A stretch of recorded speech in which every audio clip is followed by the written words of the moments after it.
À l'occasion de Rosh Chodesh, on va lire le Hallel à page 214.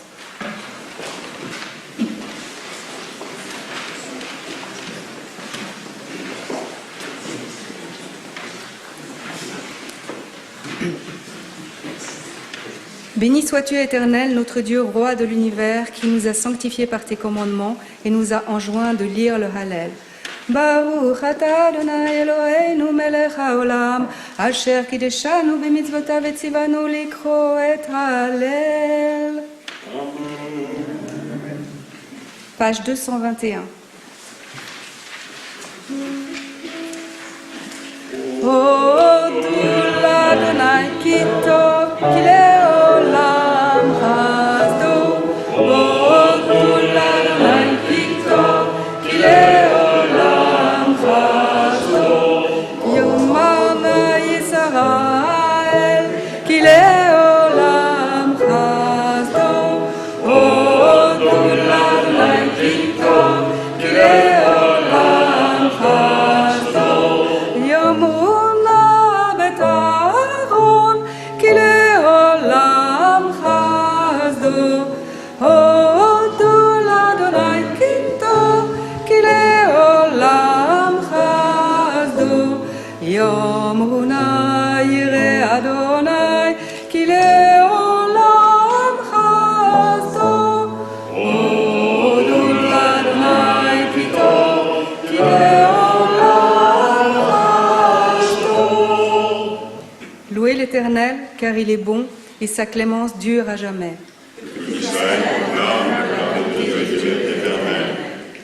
Que la maison d'Aaron proclame que la bonté de Dieu est éternelle.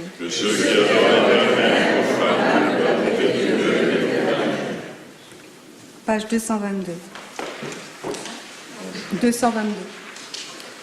Baruch haba b'shem Adonai, bechach nochem mi bet Adonai, el Adonai, והיה לנו יזכו חג בבותים, עד כחנות המזבח, עד כחנות המזבח, אלי אתה והודך, אלוהי ירום ממך, הודו לאדוני כי טוב, כי לעולם חסדו, כי לעולם חסדו, כי לעולם חסדו.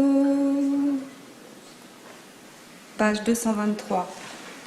Que toute créature te loue, Éternel notre Dieu, que tous les justes t'exaltent par leurs cantiques, unis à ton peuple Israël, qu'ils célèbrent avec nous ton nom, roi de l'univers, car c'est à toi seul qu'appartient la louange. Béni sois-tu, Éternel, vers qui montent les louanges. Vous pouvez vous asseoir.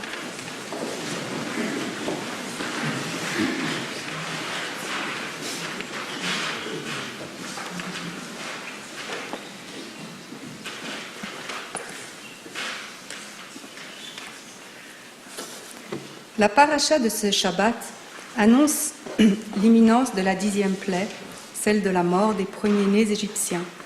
C'est aussi la paracha qui précède la libération de l'esclavage et qui explique comment doit s'organiser le départ d'Égypte.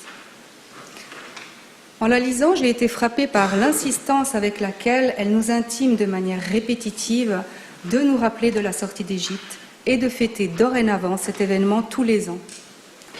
C'est ce que nous respectons en célébrant la fête de Pessah chaque année, et c'est d'ailleurs ce que nous allons faire très prochainement.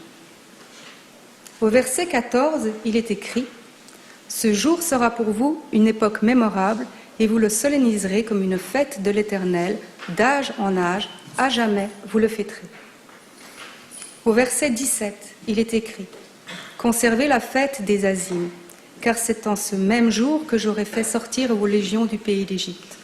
Conservez ce jour-là dans vos générations comme une institution perpétuelle. » Et encore, au verset 24, « Vous garderez cette loi comme une règle invariable pour toi et pour tes enfants. » et au verset 25. Et lorsque vous serez arrivés dans le pays que le Seigneur vous donnera, comme il l'a promis, vous conserverez ce rite. Nous devons donc tous les ans revenir sur cet événement qui a été la sortie d'Égypte et raconter comment nos ancêtres qui étaient esclaves ont conquis leur liberté. Nous devons nous souvenir de l'histoire et de ce passage de l'esclavage à la liberté. Se remémorer, raconter aux plus jeunes qui eux-mêmes, devenus grands, raconteront à leur tour à leurs enfants, et ainsi de suite, année après année. Mais se souvenir au juste, pour quelle raison? Ce souvenir est-il bien utile ou plutôt est-ce suffisant? Est-ce que cela nous apporte réellement quelque chose? Certains commentateurs relèvent qu'il ne s'agit pas seulement de se souvenir, mais qu'il faut se souvenir pour s'interroger également. Il faut écouter, apprendre l'histoire, mais aussi apprendre de l'histoire.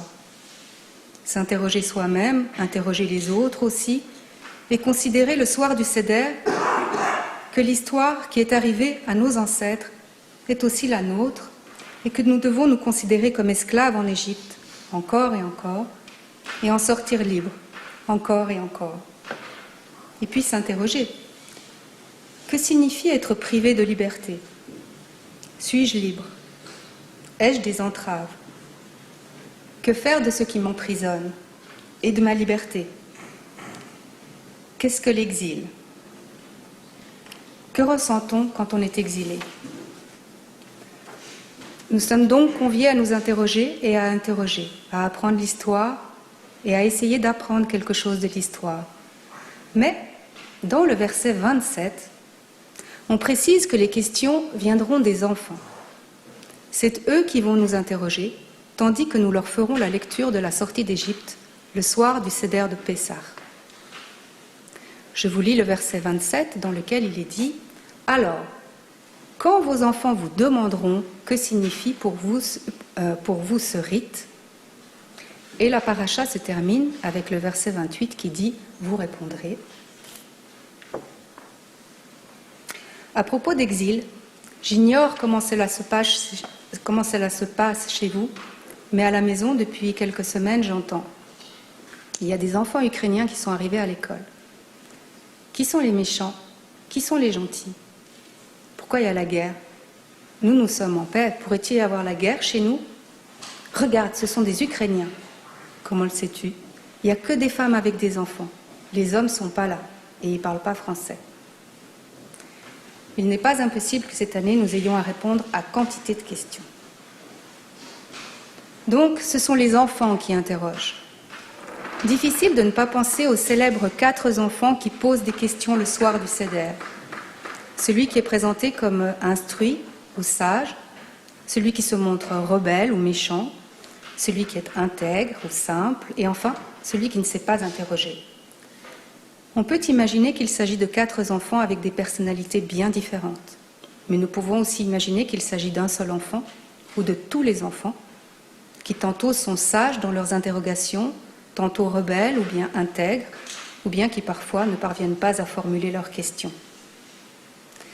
Certains rabbins soutiennent que le contenu des questions posées par ces 4 enfants est moins important que l'effet qu'il est censé susciter chez les enfants attablés avec nous le soir du Seder. Ces 4 enfants, qui interrogent chacun à leur manière, devraient encourager les enfants présents à faire de même et à poser des questions. Les 4 enfants du Seder seraient donc une sorte de stratagème pour attirer l'attention des enfants et attiser leur curiosité.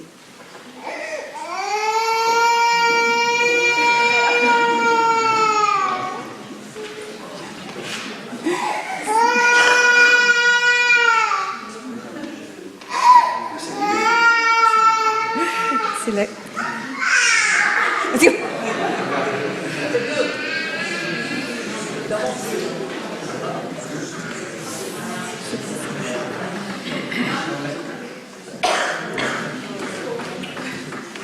Les enfants.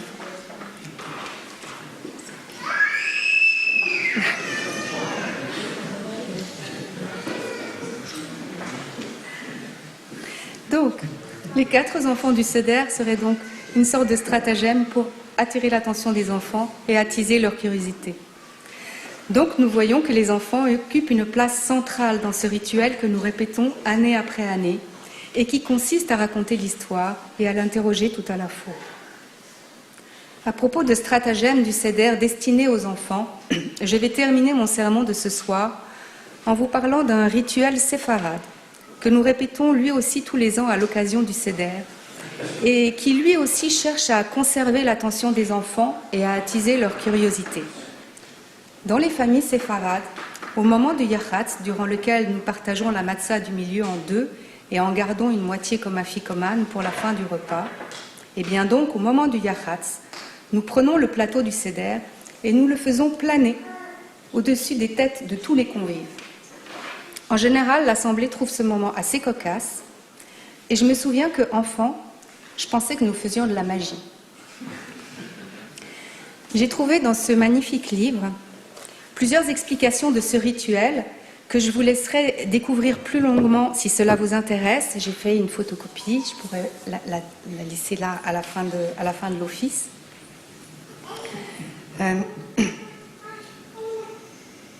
Mais déjà, je vais vous en dire quelques mots et en particulier en quoi il s'adresse aux enfants.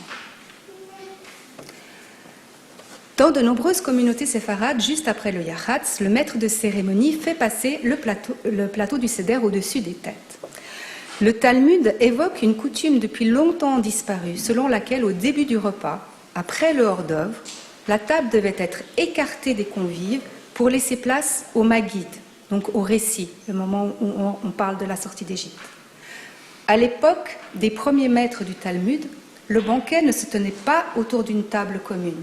Chaque convive disposait d'une table basse ou d'un guéridon sur lequel étaient présentés les aliments de la soirée, comme le sera plus tard le plateau du Seder posé sur la table de fête. En les écartant hors du cercle des convives, les guéridons passaient naturellement au-dessus des têtes, d'où l'usage séfarade qui en a perpétué le souvenir. Anciennement déjà, on consommait dès le début de la soirée de la matzah, puis on écartait la table, laissant l'agneau et ses accompagnements pour réciter le Maguid, donc la partie narrative où on parle de la sortie d'Égypte. Cette interruption intempestive du repas, comme aujourd'hui l'envol du plateau, suscitait l'étonnement des plus jeunes, leur indiquant que le plat principal devait attendre pour céder la place au devoir impérieux de transmission. On arrête de manger et on apprend. Qui sait, peut-être que dans quelques jours, à l'occasion du Seder, séfarade ou non, vous aurez envie de faire passer le plateau du Seder au-dessus des têtes de vos convives.